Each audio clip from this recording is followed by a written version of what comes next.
Ok, gente, então agora eu vou falar sobre as revoltas que tiveram. E a primeira revolta que eu vou falar foi sobre a Revolução Pernambucana, que aconteceu em 1817, ainda no governo de Dom João VI. Lembra que eu tinha falado que o custo de vida estava ficando muito caro? Então os brasileiros eles estavam começando a ficar revoltados, porque os impostos estavam muito altos por causa da cobrança pela coroa portuguesa, a falta de participação dos brasileiros na política e a crise econômica pela seca e pela queda do preço do açúcar.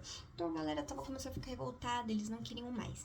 E o objetivo desse movimento era romper o domínio português, instaurar uma república independente no Brasil, garantir a liberdade de expressão e de religião e criar um governo baseado nas eleições e igualdade de direitos. Você pode ver que desde essa época a galera queria ter liberdade faz muito tempo. Por isso que você pode ver que um dos motivos da elite não estar mais apoiando Dom I era por causa disso, porque ele tinha pensamentos absolutistas, pensamentos ainda eurocentristas. E no final das contas a galera só queria liberdade, a galera só queria ser feliz. E eles não estavam deixando. Aí, a liderança foi pela elite intelectual, comerciantes e militares, destacando Domingos José Martins, Padre João Ribeiro e Padre Miguelinho. Então, o desenvolvimento, infelizmente, o desenvolvimento da revolta não durou muito tempo. Por quê? Porque os revolucionários, eles tomaram o poder de Recife em março de 1817, proclamando um governo provisório e republicano. E a nova república durou cerca de 2 meses. Sabe por quê? Porque a coroa portuguesa teve atitudes super rápidas, e depois de 2 meses dessa revolta, eles mandaram tropas do Rio de Janeiro até lá, e aí a revolta foi derrotada em maio. Coitados. E muitos dos líderes dessa revolta foram presos e alguns foram executados, como Domingos José Martins e o Padre João Ribeiro. A revolta não durou muito tempo, mas, né? E apesar de ter durado muito tempo, ela ter durado pouco tempo, teve uma importância histórica muito legal. Por quê? Porque foi a primeira tentativa de independência do Brasil. Apesar de não ter dado certo, ela foi uma inspiração e foi uma motivação para eles tentarem continuando um governo que defendia valores republicanos e populares. E não é à toa que depois da Confederação do Equador, que aconteceu em 1824, foi uma inspiração, né, para essa nova revolução. Então, apesar, né, dela ter durado pouco tempo, ela teve uma importância muito significativa. Aí depois dessa revolta veio a próxima revolta, que revolta a famosa Noite da Agonia, que aconteceu em 1823. Ela foi uma revolta não popular, não militar, ela foi uma revolta dos deputados. O que aconteceu? Lembra que eu tinha falado no vídeo anterior que eles estavam querendo fazer uma constituição, né, ali onde limitava os poderes de Dom Pedro I, e aí virava um governo parlamentarista, porque eles já queriam ser mais pé na frente. Aí o que aconteceu mais especificamente dia 12 de novembro de 1823. O que aconteceu? Foi o Dom I mandou fechar as forças da Assembleia Constitucional, que estava criando a primeira Constituição do Brasil, que limitava os poderes dele.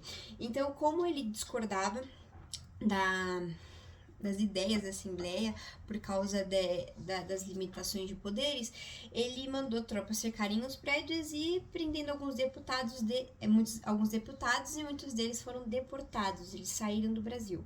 E aí, com o resultado, ele impôs a Constituição de 1824, dando assim o poder do moderador. Então, foi tecnicamente isso onde ele falou assim: não, quero ser todo poderoso. E agora a gente vai para a próxima revolta.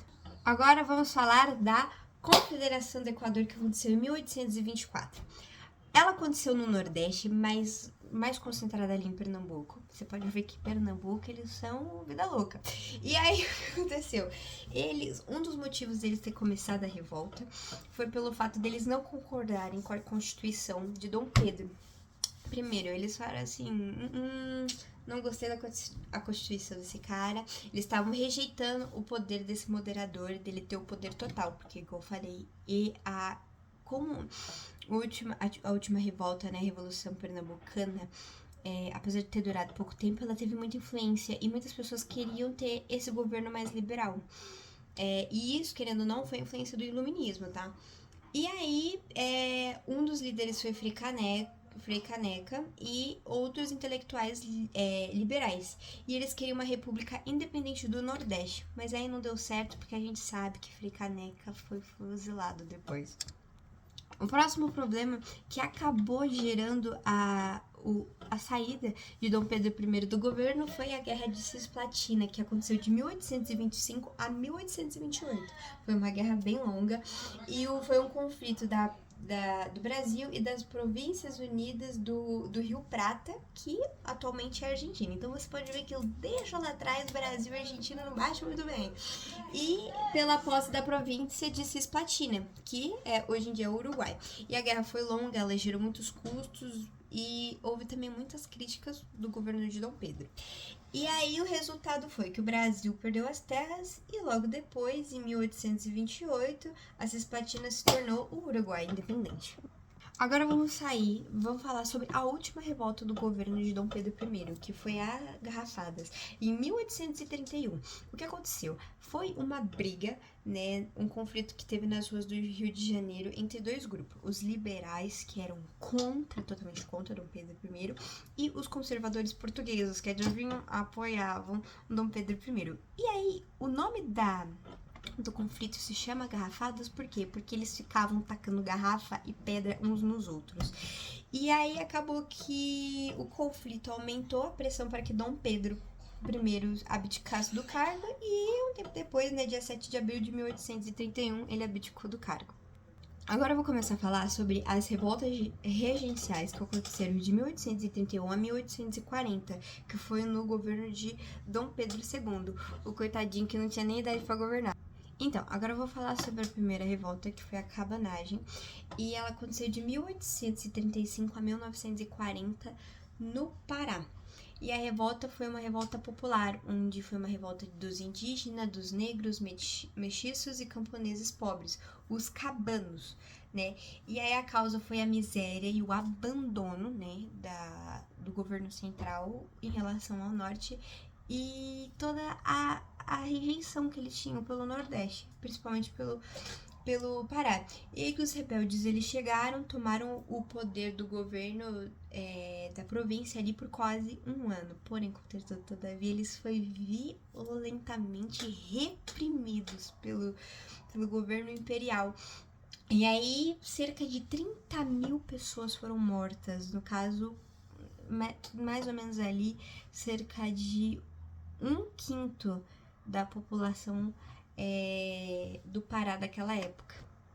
Agora a próxima que a gente vai falar é sobre a Sabinada, que aconteceu em 1837 a 1938 e ocorreu na Bahia. O que aconteceu? Foi uma revolta liberal pela classe média ali baiana, né? Que eram os militares e os profissionais liberais que foram inspirados por Francisco Sabino, por isso, Sabinada. E o que aconteceu? A causa dessa revolta foi por causa da insatisfação do governo e também porque eles desejavam formar uma república separada até Dom Pedro II atingir a maioridade. E o que aconteceu? Os revoltosos tomaram Salvador e proclamaram a República Baianense e, após 4 meses, adivinha? Foram reprimidos pelo exército imperial e muitos dos líderes foram presos ou mortos. Você tá vendo que só tá acabando em coisa boa, né? Vamos para a próxima. Agora vamos falar sobre a balaiada que aconteceu de 1838 a 1941 no Maranhão. Essa revolta ela foi liderada por vaqueiros, escravos, fugitivos e artesãos. E o motivo de se chamar balaiada é porque havia um artesão de cestos chamados balaio. E aí, por causa disso, balaiada.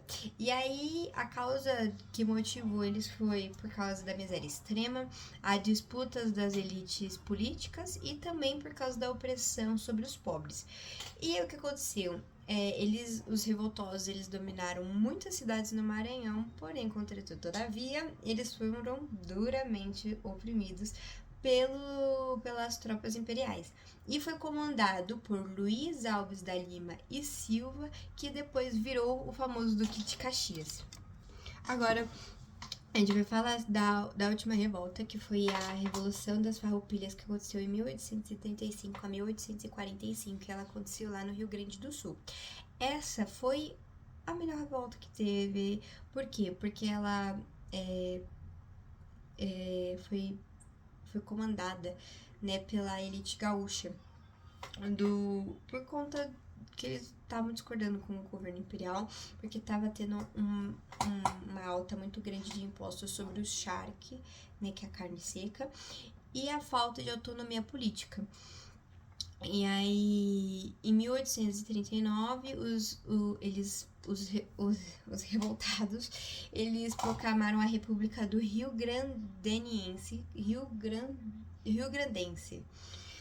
E aí, com o apoio da elite local, eles duraram por 10 anos essa revolta, e aí foi a única que terminou com um acordo de paz e sem punições severas. Então foi aqui que terminou melhorzinho.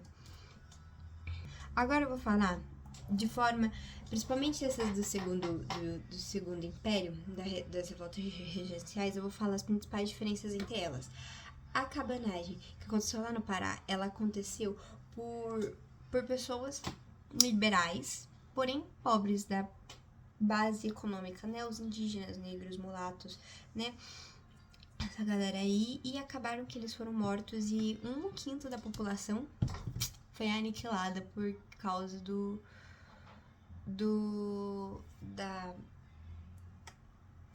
governo, né, do poder, que eles foram muito reprimidos pelo governo imperial. Já a Sabinada foi na Baiana e foi acontecida pela classe média, os militares e profissionais liberais, mas eu repito novamente, também foram tudo mortos, né? E eles queriam fazer uma separação, né, até Dom Pedro II ficar maior de idade.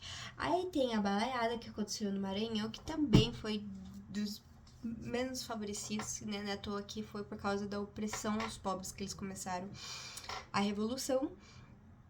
E eles acabaram morrendo também. Muito triste. E os únicos que não acabaram morrendo, que você pode ver, é os da elite, que foi a Revolução da Farroupilha, que também pode ser chamada de Guerra dos Farrapos, que aconteceu no Rio Grande do Sul. A galera tinha dinheiro, ficaram por muito tempo dominando, e provavelmente para não prejudicar mais a economia do país, eles resolveram não mexer com a elite rural, tá? Agora falando sobre as outras coisas, só para relembrar. A Guerra da Cisplatina foi uma guerra para conseguir o território contra a Argentina, no caso, na época, era as Províncias Unidas do Rio Prata, mas só que nenhum dos dois ficou com as terras. Foi uma luta desnecessária, porque, afinal das contas, ali na região do Cisplatina acabou se tornando o Uruguai independente. Aí depois na verdade foi antes a Confederação do Equador, que teve de inspiração a Revolução Pernambucana. E apesar de ter durado pouco tempo, de Frei Caneca ter sido fuzilado, eles queriam fazer a separação do governo, porque não estavam concordando com Dom I. E é isso. E aí tem a Revolução Pernambucana, que foi o início da independência do Brasil, onde os primeiros liberais buscaram pela independência do Brasil. E tem também a Noite da Agonia, que foi o Dom Pedro que não estava aceitando perder o poder para os deputados, e as Noites das Garrafadas, que foram a briga dos liberais contra os conservadores portugueses que brigavam de garrafa e pedra. Beleza? Espero que vocês tenham entendido.